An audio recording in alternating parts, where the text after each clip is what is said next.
폭우가 쏟아지는 고요한 마당, 끊어진 전화기에서 메마른 신호음이 공허하게 울린다. 다 끝났어. 투자도 사랑도 모든 게. 미안해. 나도 버틸 자신이 없어. 전화 끊기는 소리와 함께 고물상 마당에 폭우가 쏟아진다. 넌 잘하고 있어. 세상이 아직 몰라줄 뿐이야. 그 한마디가 번개처럼 가슴을 때리고 어둠 속에서 결의가 불꽃처럼 타오른다. 그래, 아직 끝난 게 아니야. 진짜 싸움은 지금부터다. 이야기가 시작되기 전에 구독과 좋아요로 응원 부탁드립니다.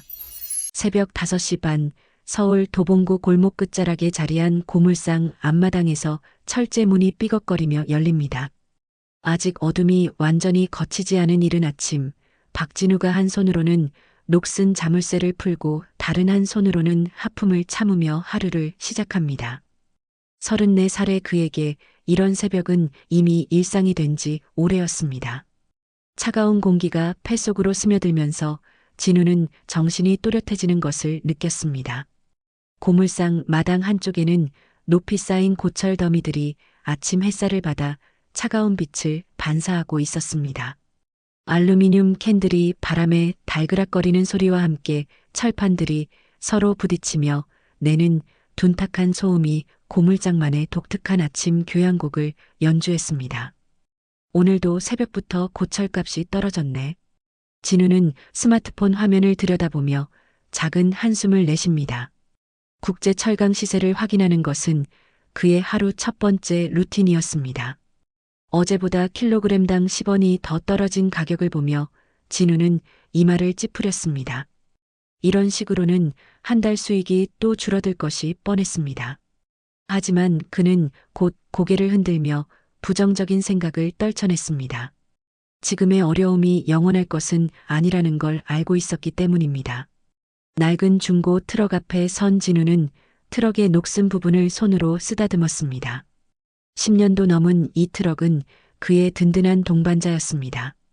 엔진이 몇 번 헛돌다가 겨우 살아나는 소리를 들으며 진우는 오늘도 서울 곳곳을 돌아다닐 준비를 했습니다.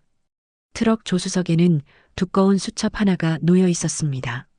겉표지가 해져서 테이프로 여러 번 붙인 흔적이 역력한 그 수첩은 진우에게 가장 소중한 보물이었습니다. 수첩을 펼치자 친환경 벤처 기업 설립 계획서라고 손글씨로 쓰인 첫 페이지가 나타났습니다. 페이지를 넘길 때마다 재활용 기술에 관한 연구 자료들과 해외 기업 동향 분석, 그리고 세세한 투자 계획서까지 정성스럽게 정리되어 있었습니다. 밤마다 조금씩 써내려간 이 계획서는 진우의 꿈과 열정이 고스란히 담긴 결과물이었습니다. 하루 종일 진우는 서울 곳곳을 돌아다니며 폐지와 고철을 수거했습니다. 강남구의 고급 아파트 단지에서부터 구로구의 작은 공장들까지 그의 하루는 도시에 버려진 것들을 모으는 일로 채워졌습니다.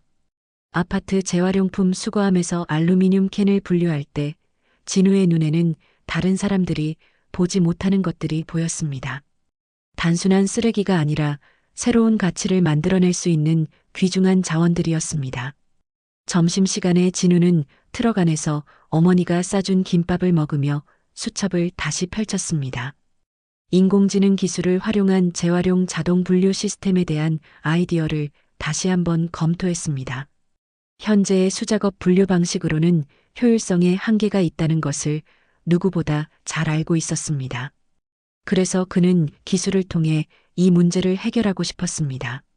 오후 내내 계속된 수거 작업으로 트럭은 금세 가득 찼습니다. 해가 저물어갈 무렵 진우는 고물상으로 돌아와 트럭에서 고철들을 내리며 하루 수익을 계산했습니다. 기름값과 각종 경비를 제외하면 남는 게 얼마 되지 않았지만 그는 실망하지 않았습니다. 이 모든 것이 더 큰 꿈을 위한 밑바탕이라는 것을 알고 있었기 때문입니다. 밤이 깊어지면 진우의 진짜 하루가 시작됩니다. 고물상 한쪽에 마련된 작은 사무실에서 그는 노트북을 켜고 친환경 재활용 기술에 관한 최신 자료들을 찾아 읽었습니다. 해외 논문부터 특허 정보까지 진우는 마치 대학원생처럼 열심히 공부했습니다. 벽에는 세계 각국의 재활용 기업들 현황을 정리한 차트가 붙어 있었고 책상 위에는 관련 서적들이 높이 쌓여 있었습니다. 진우야, 몸은 괜찮니? 이런 일 언제까지 할 거냐? 밤 11시가 넘어서야 어머니 윤정이가 따뜻한 미역국과 밥 한 그릇을 들고 사무실로 찾아왔습니다. 60살의 정희는 아들이 낮에는 육체 노동을 하고 밤에는 늦게까지 공부하는 모습을 보며 마음이 아팠습니다. 하지만 한편으로는 자신의 아들이 남다른 꿈을 키우고 있다는 것에 대해 자랑스러워하기도 했습니다. 진우는 어머니가 끓여준 미역국을 한 숟가락 떠먹으며 환한 미소를 지었습니다. 엄마, 곧 좋은 소식 들려드릴 거예요. 그의 목소리에는 흔들리지 않는 확신이 담겨 있었습니다. 낮에는 고물상을 운영하는 평범한 청년처럼 보이지만 밤에는 세상을 바꿀 혁신적인 아이디어를 발전시키는 진정한 기업가의 모습이었습니다. 정희는 아들의 어깨를 토닥이며 조용히 말했습니다. 엄마는 내가 하는 일이 다 옳다고 생각해. 다만 너무 무리하지는 말거라. 그녀의 따뜻한 손길과 무조건적인 믿음 속에서 진우는 새로운 힘을 얻었습니다. 조용하지만 고단한 하루가 끝나고 고물상의 작은 사무실에는 큰 꿈을 품은 청년의 열정이 가득 차 있었습니다. 한 달 후 진우의 일상에 특별한 변화가 찾아왔습니다. 평소와 다름없이 고철을 정리하던 그에게 연인 이서연으로부터 전화가 걸려왔습니다. 진우 씨, 오늘 시간 괜찮으세요? 중요한 얘기가 있어요. 서연의 목소리에는 평소보다 진지한 톤이 묻어 있었습니다. 31살의 서연은 유명 광고회사에서 팀장으로 일하는 커리어 우먼이었습니다. 진우와 만난 지 2년이 되어 가면서 둘 사이에는 자연스럽게 결혼에 대한 이야기가 오가기 시작했습니다. 우리 부모님께 인사드리는 게 어떨까요? 서연의 제안에 진우는 잠시 망설였습니다. 자신의 현재 상황을 생각하면 서연의 부모님이 좋아할 리 없다는 것을 알고 있었기 때문입니다. 하지만 사랑하는 사람의 가족에게 정식으로 인사를 드리고 싶다는 마음이 더 컸습니다. 좋습니다. 언제든지 시간 맞춰드릴게요. 며칠 뒤 강남구에 위치한 고급 한식당에서 상견례가 예정되었습니다. 진우는 평생 가본 적 없는 그런 고급 식당이었습니다. 주차장에는 수입차들이 즐비하게 늘어서 있었고 입구부터 범상치 않은 분위기가 느껴졌습니다. 진우는 새로 산 정장을 입고 긴장된 마음으로 서연과 함께 식당 안으로 들어섰습니다. 이미 자리에 앉아 기다리고 있던 서연의 부모님이 보였습니다. 아버지 이병철은 62살의 중견 건설사 대표로 첫 인상부터 권위적인 분위기를 풍겼습니다. 값비싼 정장을 입고 있는 그의 모습에서는 오랜 사업 경험에서 우러나오는 카리스마가 느껴졌습니다. 어머니 역시 고급스러운 한복을 입고 있었는데 차가운 눈빛으로 진우를 훑어보았습니다. 안녕하십니까? 박진우입니다. 진우가 정중하게 인사를 드리자 이병철은 건성으로 고개만 끄덕였습니다. 식탁 위에는 긴장된 침묵이 흘렀습니다. 서연이 분위기를 바꿔보려고 애써 대화를 시도했지만 이병철의 시선은 계속해서 진우의 손을 응시하고 있었습니다. 아무리 깨끗이 씻어도 지워지지 않는 고철 작업의 흔적들을 놓치지 않고 있었습니다. 직업이 뭐라고 했죠? 이병철이 드디어 입을 열었습니다. 그의 목소리에는 이미 불쾌감이 배어 있었습니다. 고물상 한다고 들었는데 정확히 뭡니까? 진우는 최대한 침착하게 대답했습니다. 네, 재활용 고철 사업을 운영하고 있습니다. 환경보호에 기여하는 일이라고 생각합니다. 이병철은 코웃음을 쳤습니다. 환경보호? 그는 주변을 둘러보며 목소리를 높였습니다. 쓰레기나 뒤지는 일을 그럴듯하게 포장하지 마세요. 그게 무슨 사업입니까? 식당 안에 다른 손님들이 힐끔힐끔 쳐다보기 시작했습니다. 서연의 얼굴이 빨갛게 달아올랐습니다. 아버지, 그렇게 말씀하시면 미래가 없는 쓰레기 더미에서 뭘 건져 올리겠다는 겁니까? 우리 딸을 그런 곳으로 데려가서 고생시킬 순 없소. 이병철의 말은 점점 더 거칠어졌습니다. 진우는 주먹을 꽉 쥐며 참고 있었지만 혈관이 터질 것 같은 분노가 치밀어 올랐습니다. 서연의 어머니가 찬물을 끼얹듯 차가운 목소리로 말을 이었습니다. 결혼은 꿈도 꾸지 마세요. 우리 서연이는 그런 수준의 남자와 어울릴 아이가 아닙니다. 그녀의 말에는 진우를 완전히 무시하는 태도가 노골적으로 드러났습니다. 문벌도 재산도 없는 사람이 감히 우리 딸에게. 진우는 더 이상 참을 수 없었습니다. 하지만 사랑하는 서연 앞에서 소란을 피우고 싶지 않았습니다. 죄송합니다만 제가 하는 일을 그렇게 평가받을 이유는 없다고 생각합니다. 진우의 목소리는 떨리고 있었지만 단호했습니다. 정직하게 일하고 있고 앞으로도 더 발전시킬 계획이 있습니다.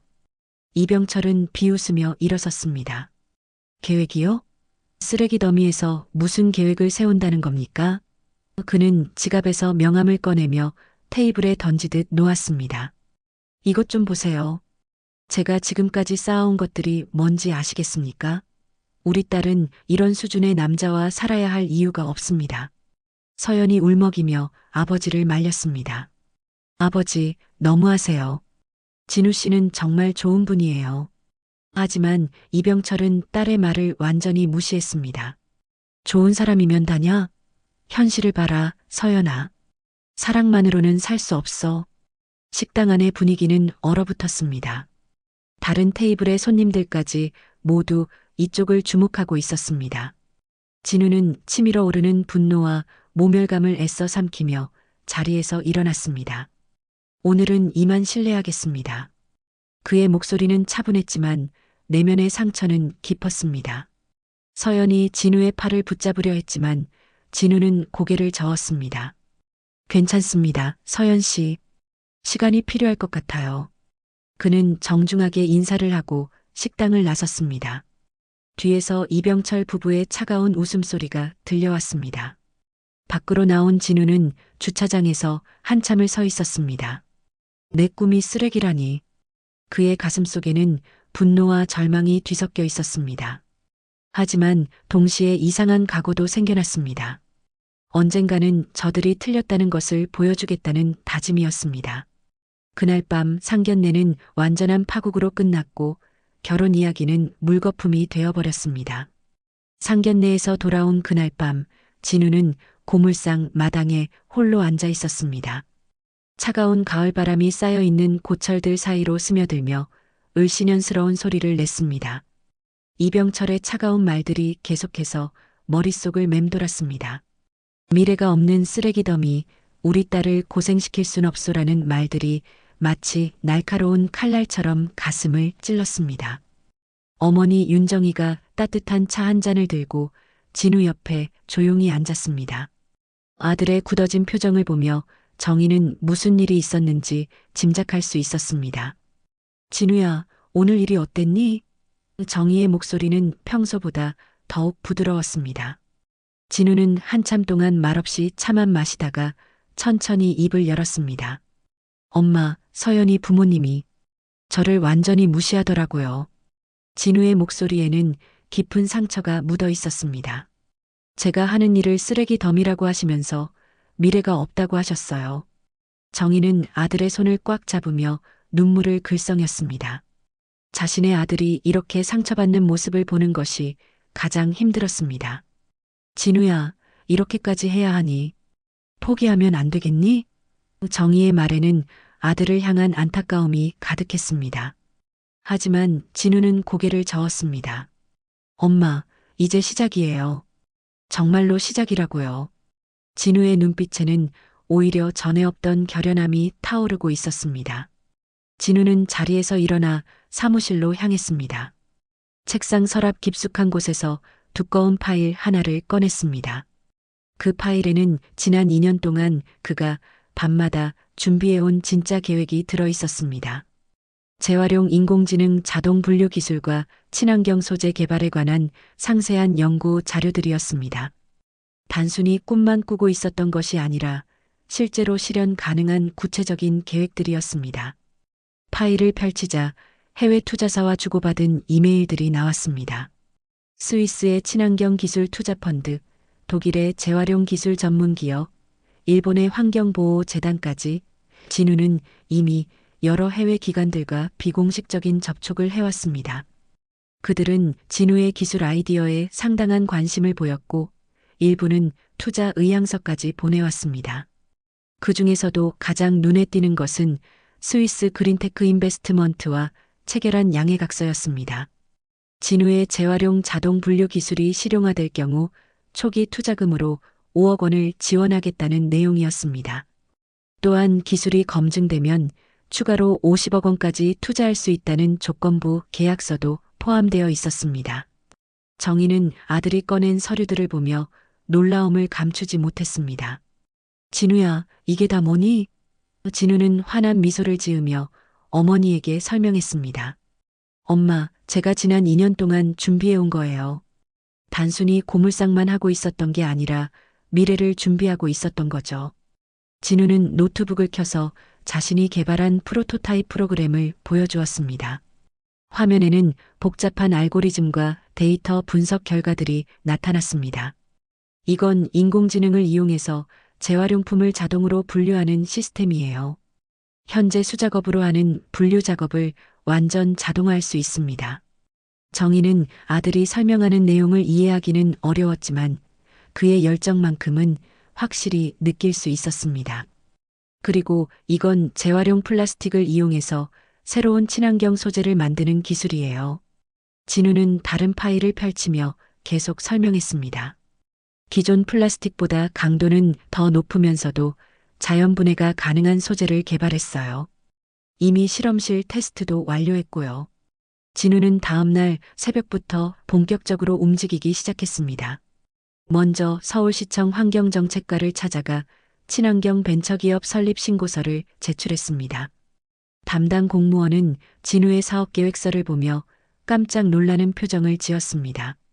이 정도 수준의 기술 자료를 혼자서 준비하셨다고요? 오후에는 환경부를 방문해서 친환경 기술 개발 지원 사업에 신청서를 냈습니다. 환경부 담당자 역시 진우의 기술력에 상당한 관심을 보였습니다. 기존 재활용 업체들과는 완전히 다른 접근 방식이군요. 혁신적인 아이디어입니다. 그 주말 진우는 해외 투자사들과 화상회의를 가졌습니다. 스위스 그린테크 인베스트먼트의 투자 담당자는 진우의 발표를 듣고 즉석에서 투자 승인을 결정했습니다. 미스터 박, 당신의 기술은 정말 혁신적입니다. 즉시 계약 절차를 진행하겠습니다. 독일의 재활용 기술 전문 기업에서도 기술 제휴 제안이 들어왔습니다. 일본의 환경보호재단에서는 아시아 지역 독점 라이선스 계약을 제안했습니다. 진우가 밤마다 준비해온 모든 것들이 한꺼번에 현실로 다가오고 있었습니다. 정희는 아들이 국제전화를 받으며 영어로 대화하는 모습을 보며 감동했습니다. 고물상에서 자란 아들이 세계적인 기업들과 당당히 대화하고 있는 모습이 꿈만 같았습니다. 진우야, 정말 자랑스럽다. 정희의 눈가에는 기쁨의 눈물이 맺혔습니다. 이병철의 모욕적인 말들이 오히려 진우에게는 더 큰 동력이 되었습니다. 쓰레기 덤이라고 무시했던 그 일이 실은 지구를 구할 수 있는 혁신 기술의 출발점이었다는 것을 증명해 보이고 싶었습니다. 진우는 밤늦게까지 투자 계약서를 검토하며 새로운 세상으로의 본격적인 진입을 준비했습니다. 해외 투자사들과의 계약이 성사된 지 한 달 후 진우는 경기도 안산에 작은 기술 실증 공장을 설립했습니다. 스위스 그린테크 인베스트먼트로부터 받은 첫 번째 투자금 5억 원으로 최첨단 재활용 장비들을 들여놓고 자신이 개발한 인공지능 분류 시스템을 실제로 테스트해 볼 수 있는 환경을 만들었습니다. 공장 입구에는 그린퓨처 테크놀로지라는 간판이 새롭게 걸렸습니다. 진우의 오랜 친구이자 대학 동기였던 최동혁이 이 사업에 동참했습니다. 동혁은 대기업에서 마케팅 업무를 해왔던 경험이 있어서 사업 운영에 많은 도움이 될 것으로 기대되었습니다. 진우야, 정말 대단하다. 내가 이런 걸 준비하고 있었다니 몰랐어. 동혁은 공장을 둘러보며 감탄했습니다. 초기 몇 주간은 모든 것이 순조롭게 진행되었습니다. 인공지능 분류 시스템은 예상보다 훨씬 높은 정확도를 보였고 새로운 친환경 소재 개발도 성공적으로 이루어졌습니다. 독일 기업과의 기술 제휴 계약도 거의 마무리 단계에 있었습니다. 진우는 매일 새벽부터 밤늦게까지 공장에서 지내며 기술 완성도를 높이는데 매진했습니다. 하지만 한 달이 지날 무렵 이상한 일들이 벌어지기 시작했습니다. 회사 계좌에서 설명할 수 없는 자금 이동이 발견된 것입니다. 진우가 회계 장부를 확인해 보니 장비 구입비 명목으로 나간 돈 중 일부가 실제로는 다른 용도로 사용된 흔적이 있었습니다. 처음에는 동혁의 실수라고 생각했지만 며칠 더 조사해 보니 의도적인 유용이라는 것이 명백해졌습니다. 동혁아, 이게 뭐야? 진우는 은행 거래 내역서를 들고 동혁을 찾아갔습니다.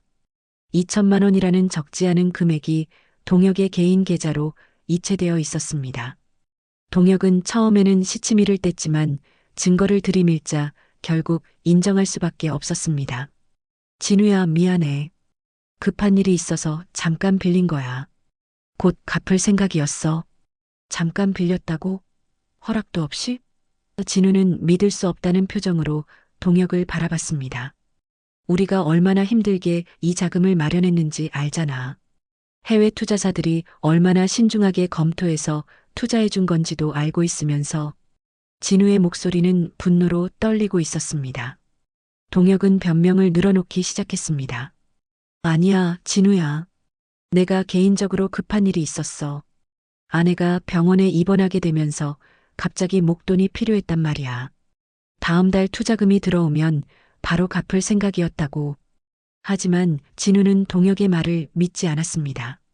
동혁의 아내는 건강했고 최근에 병원에 간 적도 없다는 것을 알고 있었기 때문입니다. 며칠 후 더 충격적인 사실이 드러났습니다.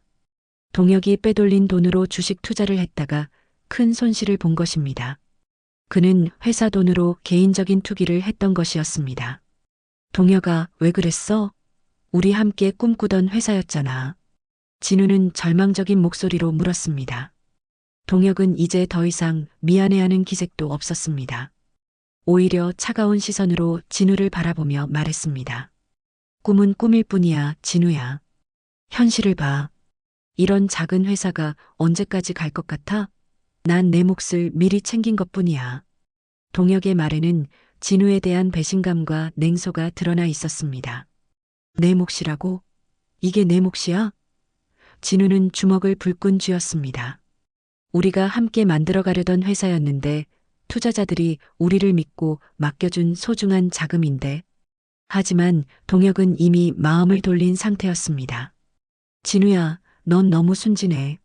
사업이 뭔지 몰라. 기회가 있을 때 챙기는 거야. 동혁의 배신은 여기서 끝나지 않았습니다.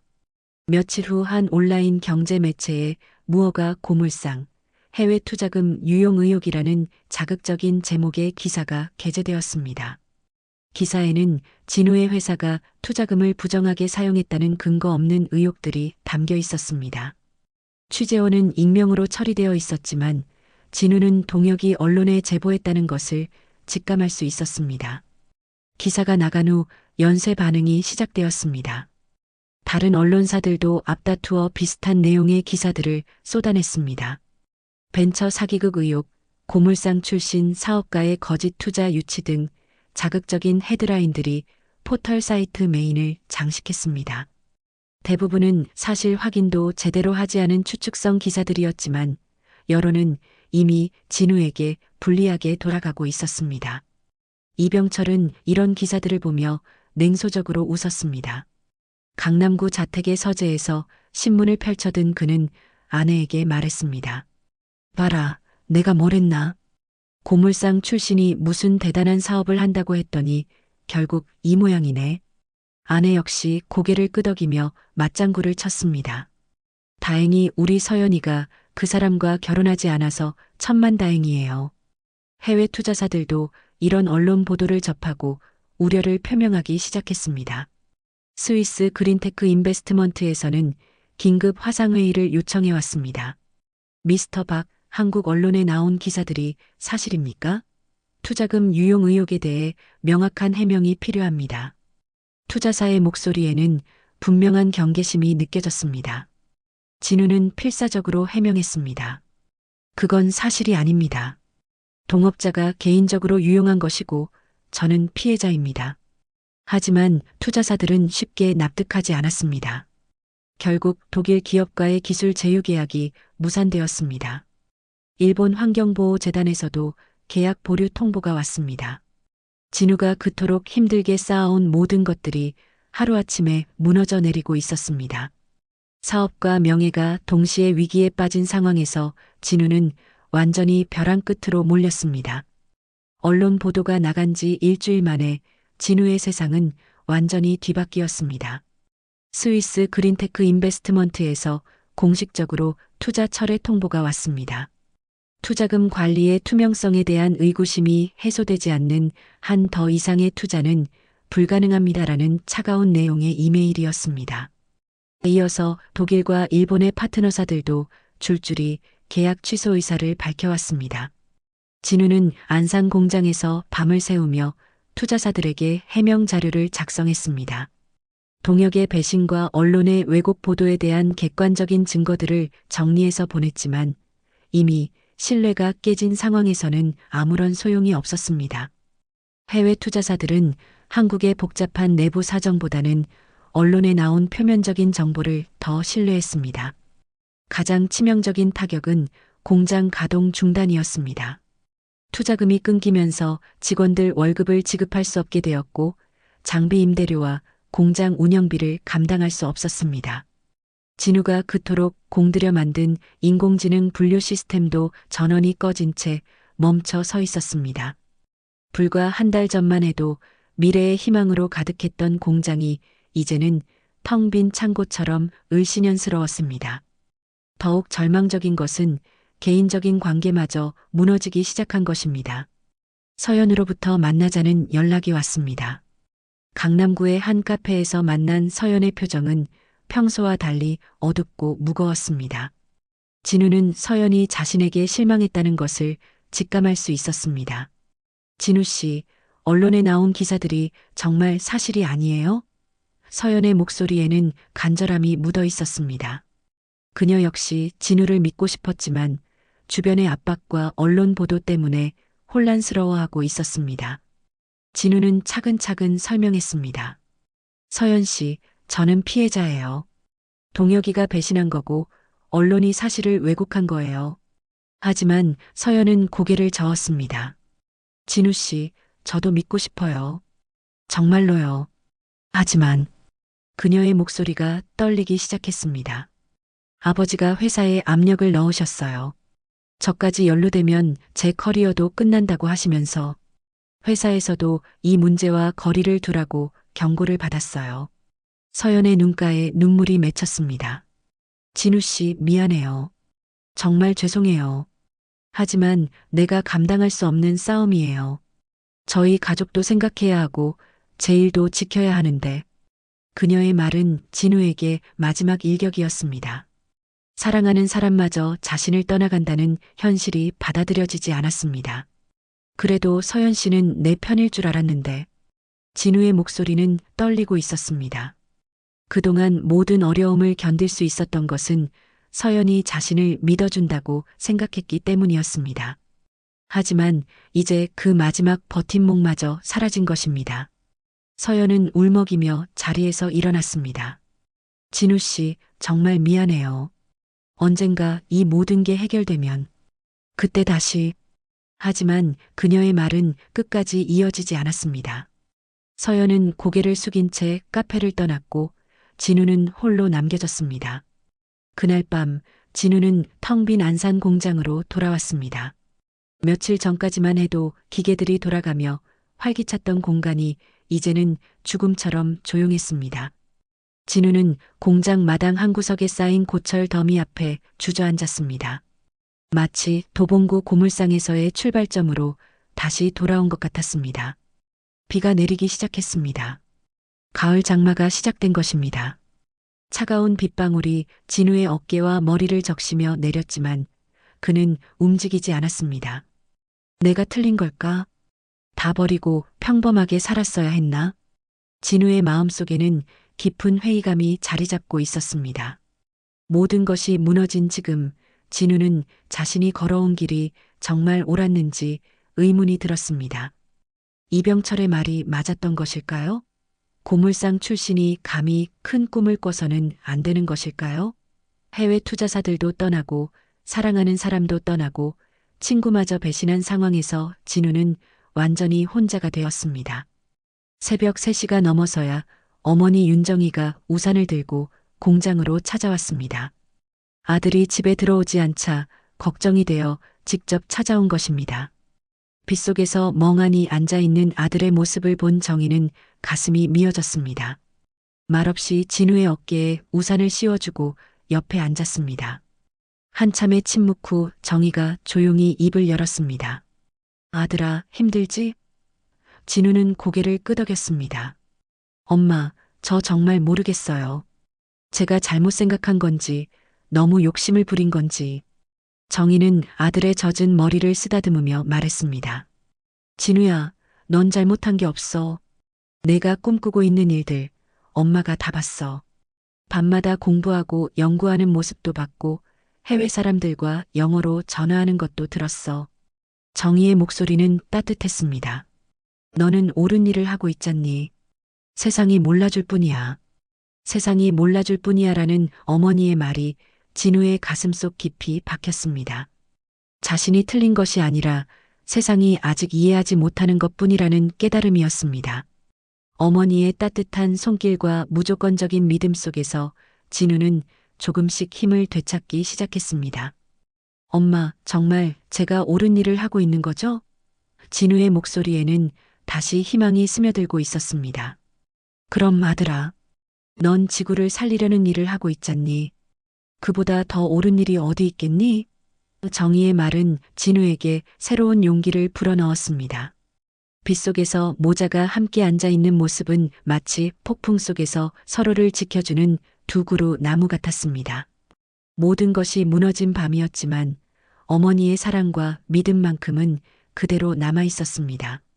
어머니의 따뜻한 말이 진우에게는 번개처럼 꽂혔습니다. 세상이 몰라줄 뿐이야라는 그 한마디가 진우의 마음속에서 계속 메아리 쳤습니다. 빗속에서 집으로 돌아온 진우는 잠을 이룰 수 없었습니다. 새벽 5시 진우는 조용히 일어나 도봉구 고물상의 작은 사무실로 향했습니다. 벽 한쪽에 정리되어 있던 연구 자료들과 해외 투자사 계약서들이 그를 기다리고 있었습니다. 진우는 책상에 앉아 지난 2년간 자신이 축적해온 모든 자료를 다시 꺼내 놓았습니다. 인공지능 재활용 분류 기술에 관한 논문들, 친환경 소재, 개발 실험 결과들, 해외 시장 분석 보고서까지 모든 것이 여전히 그 자리에 있었습니다. 언론의 왜곡 보도와 동역의 배신으로 모든 것이 무너진 것처럼 보였지만 진짜 핵심인 기술과 아이디어만큼은 여전히 살아있었습니다. 맞아, 기술은 거짓말하지 않아. 진우는 중얼거리며 노트북을 켰습니다. 며칠 동안 손도 대지 않았던 인공지능 프로그램을 다시 실행해 보니 여전히 완벽하게 작동했습니다. 데이터 분석 알고리즘도 자동 분류 시스템도 모두 그대로였습니다. 언론이 아무리 왜곡해도 바뀌지 않는 것이 바로 이 기술의 가치였습니다. 진우는 용기를 내어 스위스 그린테크 인베스트먼트에 직접 연락하기로 결심했습니다. 하지만 이번에는 공식적인 경로가 아닌 비공식 채널을 통해서였습니다. 투자 담당자와 개인적으로 알고 지냈던 기술자문위원에게 개인 이메일을 보냈습니다. 한국 언론의 왜곡 보도에 굴복하지 않겠습니다. 우리 기술은 진짜이고 지구를 바꿀 수 있습니다. 놀랍게도 몇 시간 후 답장이 왔습니다. 기술자문위원은 진우의 기술력을 누구보다 잘 알고 있었습니다. 미스터 박, 당신의 기술에 대한 우리의 평가는 변하지 않았습니다. 다만 투자위원회에서 리스크를 우려하고 있을 뿐입니다. 더 명확한 증거를 제시할 수 있다면 재검토가 가능할 것 같습니다. 이 메시지는 진우에게 새로운 희망을 주었습니다. 아직 모든 문이 닫힌 것은 아니었습니다. 진우는 즉시 화상회의를 요청했고 그날 저녁 스위스와 직접 연결되었습니다. 화면 너머로 기술자문위원의 친근한 얼굴이 보였습니다. 미스터 박, 한국 상황이 어렵다는 것을 알고 있습니다. 하지만 우리는 기술 자체에만 관심이 있습니다. 당신의 기술이 정말 상용화 가능하다는 것을 보여주세요. 진우는 이 기회를 놓칠 수 없었습니다. 그는 밤새워 준비한 실증 데이터와 시뮬레이션 결과를 보여주었습니다. 화면에는 진우의 인공지능 시스템이 실제로 재활용품을 분류하는 영상이 재생되었습니다. 기존 수작업 방식보다 정확도는 30% 높고 속도는 5배 빨랐습니다. 또한 새로 개발한 친환경 소재의 강도 테스트 결과도 함께 제시했습니다. 기존 플라스틱보다 강도는 높으면서도 자연분해 시간은 10분의 1로 단축되었습니다. 놀랍습니다, 미스터 박. 이 정도 수준이라면. 자문위원의 목소리에는 감탄이 묻어 있었습니다. 투자위원회에 즉시 보고하겠습니다. 언론 보도와는 별개로 기술적 가치만으로 재평가해 보겠습니다. 진우는 가슴이 뛰는 것을 느꼈습니다. 드디어 진짜 승부를 걸 기회가 온 것입니다. 이틀 후 놀라운 소식이 전해졌습니다. 스위스 그린테크 인베스트먼트에서 긴급 투자위원회를 열고 진우의 기술을 재검토한 결과 추가 투자를 결정했다는 것입니다. 그것도 이전보다 훨씬 큰 규모였습니다. 미스터 박, 우리는 당신의 기술력을 신뢰합니다. 20억 원 규모의 추가 투자를 승인했습니다. 이 소식을 들은 진우는 믿을 수 없었습니다. 모든 것이 무너진 줄 알았는데 오히려 더 큰 기회가 찾아온 것입니다. 하지만 이것은 시작에 불과했습니다. 스위스 투자사의 결정이 알려지자 다른 해외 기업들도 다시 관심을 보이기 시작했습니다. 독일의 재활용 기술 전문 기업에서 긴급 연락이 왔습니다. 미스터 박, 우리가 성급했던 것 같습니다. 기술 제휴권을 다시 논의하고 싶습니다. 일본의 환경보호재단에서도 비슷한 연락이 이어졌습니다. 해외 투자사들은 한국 언론보다는 스위스 투자사의 전문적인 판단을 더 신뢰했습니다. 진우는 즉시 안산 공장으로 달려갔습니다. 며칠 전까지만 해도 텅 비어있던 공장이었지만 이제는 다시 희망의 공간으로 바뀔 것입니다. 전원이 꺼져 있던 기계들을 하나씩 다시 켜기 시작했습니다. 인공지능 분류 시스템의 화면에 불이 들어오고 컨베이어 벨트가 다시 돌아가기 시작했습니다. 이틀 만에 다시 가동이다. 진우는 혼자 중얼거리며 미소를 지었습니다.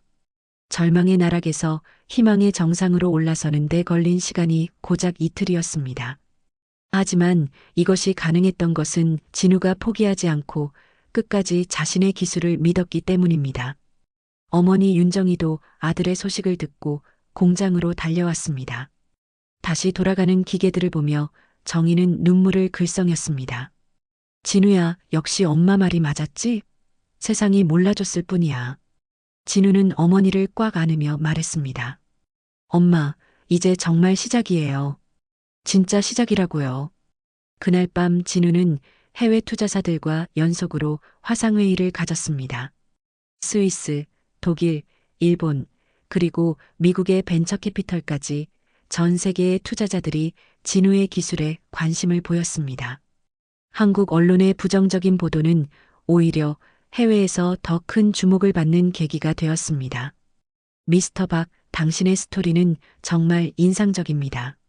역경을 극복하는 기업가 정신이야말로 우리가 찾는 것입니다. 미국 실리콘밸리의 벤처캐피털 대표는 진우에게 이렇게 말했습니다. 무너진 공장에서 다시 일어선 진우의 이야기가 오히려 투자자들에게는 더 큰 신뢰를 주었습니다.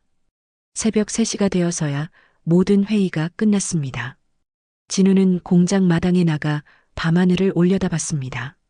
며칠 전까지만 해도 절망으로 가득했던 이 자리에서 이제는 무한한 가능성을 느낄 수 있었습니다. 어머니의 말씀이 옳았습니다. 세상이 몰라줬을 뿐 진우의 꿈과 기술은 진짜였습니다.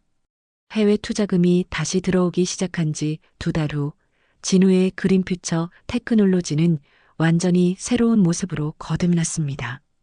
안산 공장은 이제 최첨단 친환경 기술의 메카가 되었고 하루에도 수십 명의 해외 바이어들과 투자자들이 찾아왔습니다. 진우가 개발한 인공지능 재활용 시스템은 이미 유럽 세 개국에서 도입이 확정되었고 새로운 친환경 소재는 일본과 미국에서 특허 등록을 마쳤습니다.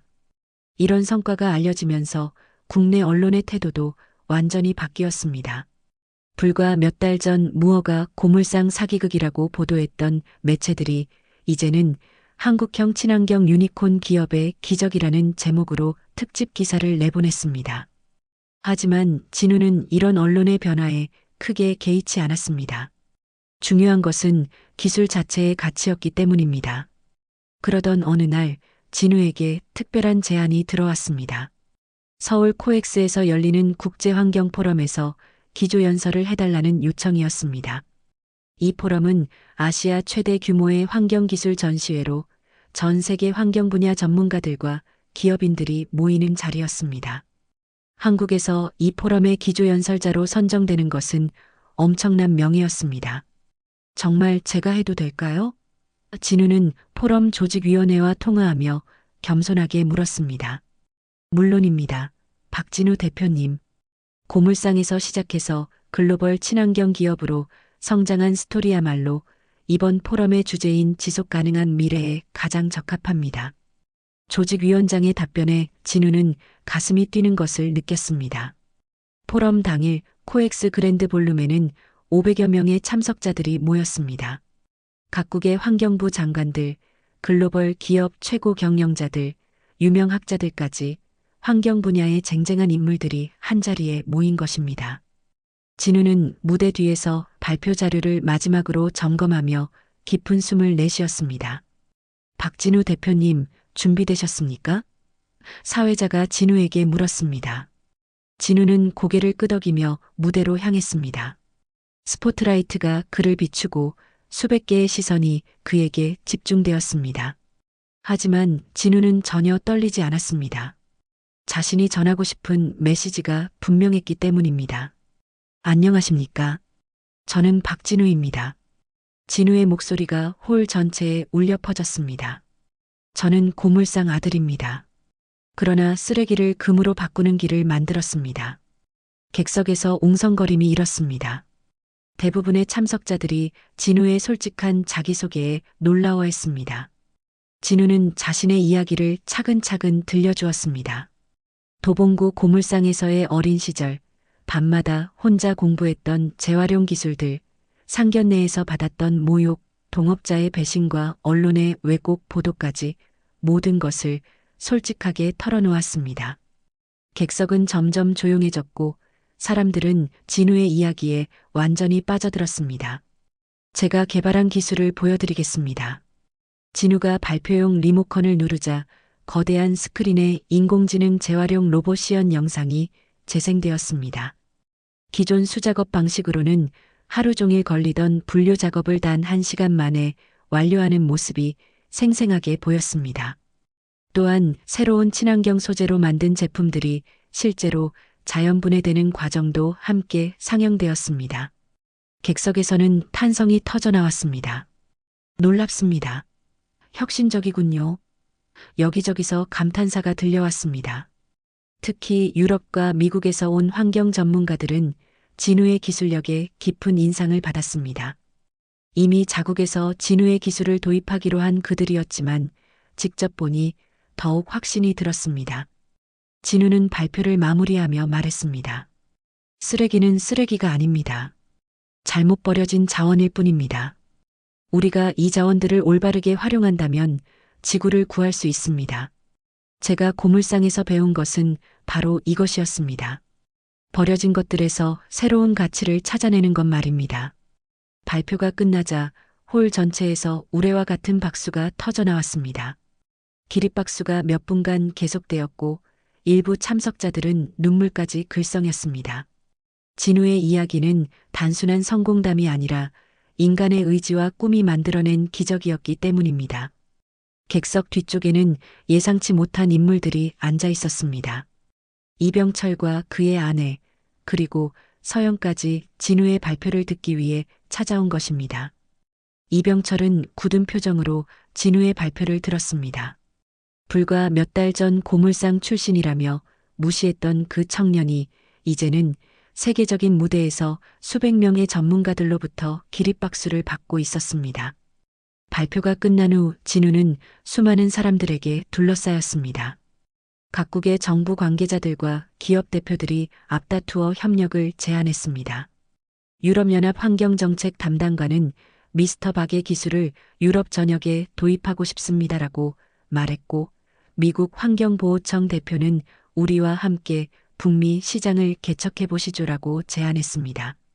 그 순간 진우의 휴대폰에 긴급 뉴스 알림이 떴습니다. 한국 스타트업 그린퓨처 글로벌 친환경 기업과 2조 원 규모 인수합병 계약 체결. 유럽 최대 친환경 기업인 노르딕 그린테크에서 진우의 회사를 인수하겠다고 제안한 것입니다. 인수 금액은 무려 2조 원, 한국 벤처기업 역사상 최대 규모였습니다. 홀 전체에 설치된 전광판에도 같은 뉴스가 떴습니다. 참석자들은 다시 한번 놀라워했습니다. 방금 전까지 고물상 아들이라고 소개했던 그 청년이 실은 2조 원짜리 기업의 창업자였던 것입니다. 진우는 이 모든 상황이 꿈만 같았습니다.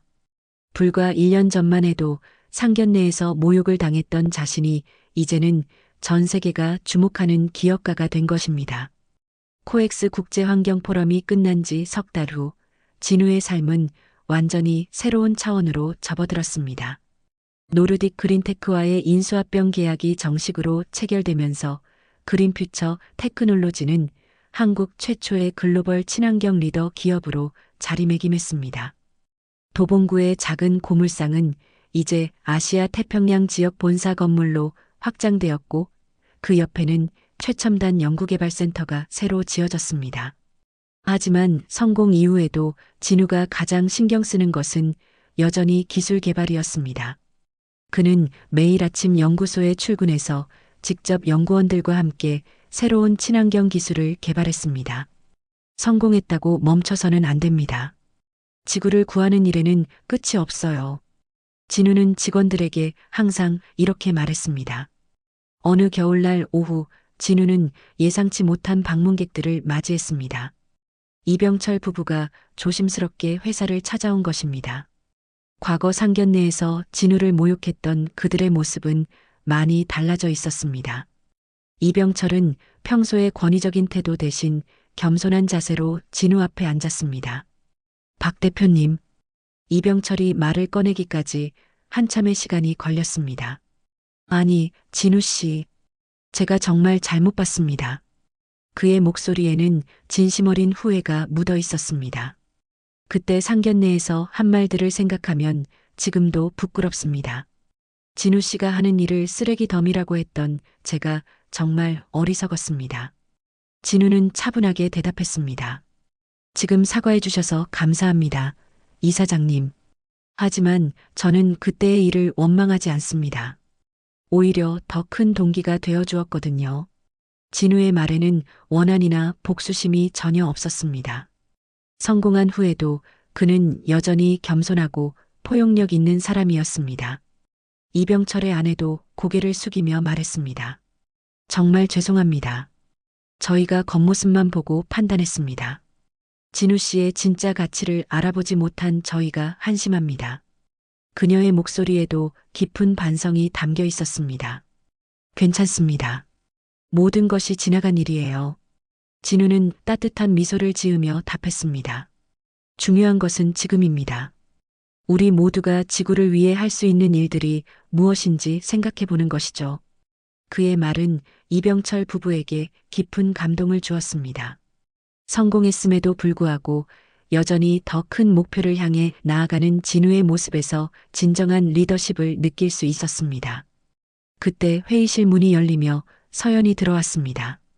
그녀는 한 달 전부터 진우의 회사에서 마케팅 이사로 일하고 있었습니다. 과거의 실수를 만회하고 싶다며 직접 진우에게 함께 일하고 싶다고 제안했던 것입니다. 서연은 부모님을 보며 조용히 미소를 지었습니다. 아버지, 어머니, 이제 이해하시겠죠? 진우 씨가 얼마나 대단한 분인지. 서연의 말에 이병철은 고개를 끄덕였습니다. 그래, 서연아. 아버지가 틀렸었다. 진우 씨 같은 분을 사위로 둔다면 정말 영광일 것 같구나. 이병철의 변화된 태도에 진우는 놀랐지만 동시에 사람은 변할 수 있다는 희망을 느꼈습니다.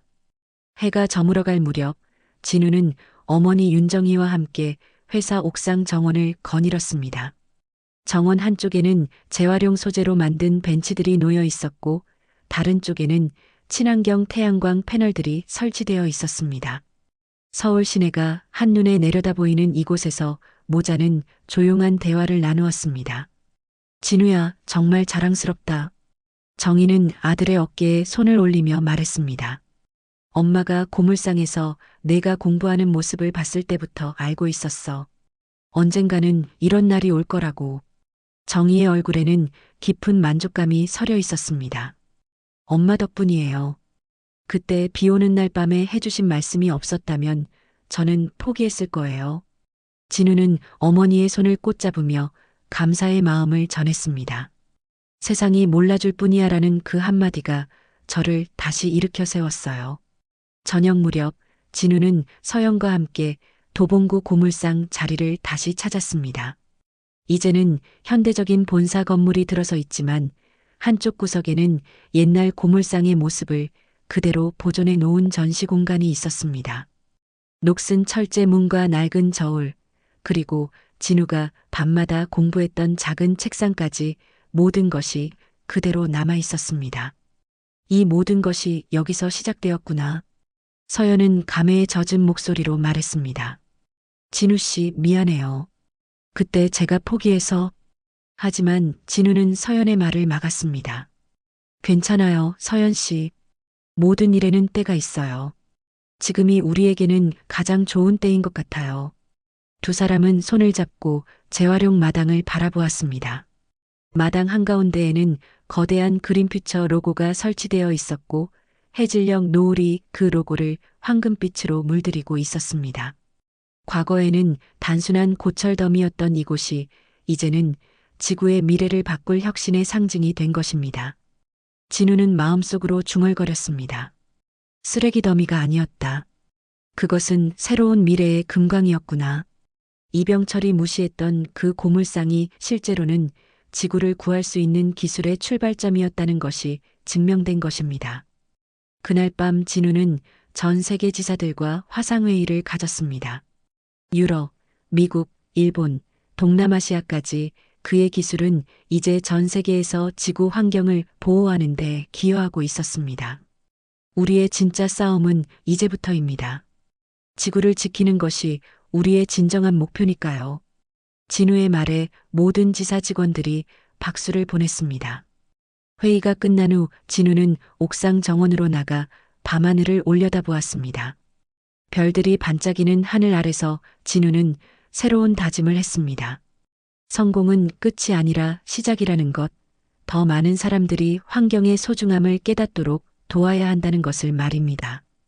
도봉구 고물상에서 시작된 한 청년의 꿈이 이제는 전 세계를 움직이는 거대한 변화의 물결이 되었습니다.